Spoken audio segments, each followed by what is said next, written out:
So, one of the biggest lessons that I've taken away from my meditation practice is the understanding that I'm not what I'm thinking.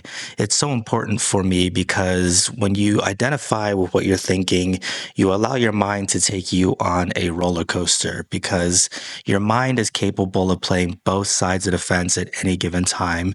It could tell you today that you're awesome, you got this, you're going to do everything you need to do to get the job done. And then tomorrow it's going to tell you you're totally useless. You don't even belong here. Everybody around you doesn't think that you're worthy of being in the position that you're in.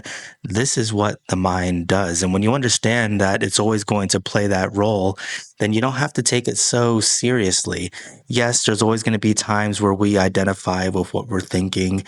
We eat something that tastes good to us, we're thinking that it tastes good. We see somebody attractive, we're thinking that person's attractive, but we don't always have to go down the roller coaster of what we're thinking. And when we understand that, we learn to just let our thoughts come and go. We learn not to take our thoughts so seriously. If you just imagine when somebody criticizes you and you don't know that person is just has something to say for whatever reason, it's so easy to ignore it. I had this lady one time, she was just knocking at the front of my house, complete stranger. She may have been a drug addict, honestly. She may have been a drug addict, crazy. As a matter of fact, she was a drug addict and she was crazy. And she was knocking at our door. My daughter was freaked out.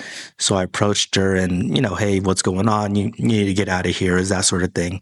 And she immediately started insulting me. She started saying, things about me being black, all of this sort of crazy stuff. And because she had no relevance in my life, every word that she said went in one ear and out the other. It was completely nonsensical to me. It meant absolutely nothing. And that's because that person, respectfully meant absolutely nothing to me. And when you understand that your mind is playing that same role, it's just saying something to you of no relevance at all, then you don't have to take it seriously. You could say, hey, why did my mind say I'm a loser? Is it because I'm a loser? Maybe I am a loser. If I wasn't a loser, why would my mind even tell me that? But if you just take the other approach and just know that this is what your mind's going to do, and these thoughts are just going to come and go, just like the analogy they say with the sky, the clouds are just going to come and go through the sky, and that's exactly what they do, then you don't have to take things so personally. Will we get it right 100% of the time? No, absolutely not. We're just so conditioned to constantly be hearing this voice inside of our mind that it's actually what makes meditation such a wonderful process to begin with, because it's finally that silence. The way I like to think about it is it's almost like when you feel something that is nagging you, that is painful to you 24/7. I know I felt a lot of these aches and pains just going to the gym. I felt injury in my shoulder, my wrist, my knee, my back. I've collected quite a few over the years.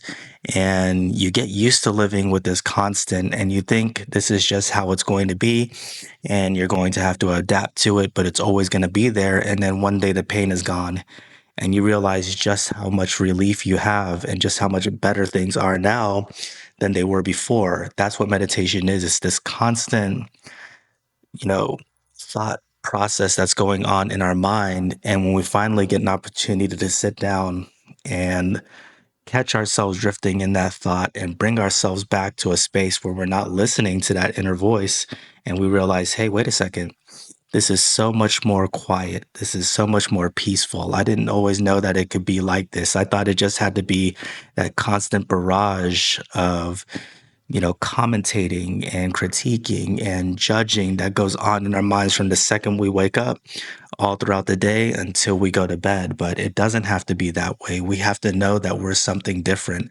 And that's what this process is. And when we identify with that person, with that silence, that's something different, then we know that the voice is just irrelevant chatter and we can learn to proceed without it. If you're going to go up and talk to somebody who's, maybe makes you nervous, and you hear that voice, that chatter telling you, hey, this person doesn't want to talk to you, this person may embarrass you. Well, you just understand that that's irrelevant chatter and you proceed anyways. When you're about to speak in a meeting for work and you're saying, hey, people are going to laugh at me, they're not used to me speaking. Just know that you could proceed anyways, because all that voice is the computer of your mind just tinkering in the background, just throwing out anything that it needs to throw out. And it does have a very good way of understanding what your insecurities are and making sure that it pokes at that. But either way, you could just proceed because it's not a direct correlation to reality. It's just something that's going on and telling you how it could be, but the connection to reality isn't 100%. It's just like, imagine if you're at work and somebody's away from you and you think they heard some negative news. You have no idea what it is. Let's just say it's that thing where your wife or your partner says, "Hey, we need to talk." When you get home, it's important. Your mind says, "Uh-oh, what is this going to be? Is this going to be bad? What's going on?" And your mind tells you a million different scenarios. It tells you so many scenarios that you start to get stressed and you start to get worried. And then you get home and it has nothing to do with any of the negativity that you were thinking. It's, "Hey, we've been so busy lately. I think it would be great for us to plan a trip together. I think it would be great for us to do, that thing that you've been talking about wanting to do, but you're constantly putting off." And yet we let our mind take us to the darkest of dark places. So yeah, it's okay to understand and have some level of connection to the thinking, but as long as we don't take it too seriously and we know that the thoughts are going to come and go, and for every bad thought that we have, another good thought is coming, and it's going to go in that cycle, then we could spend more time being who we actually are and live our lives being who we're actually supposed to be. So that's it. That's one of my huge takeaways. I just wanted to share that with you guys.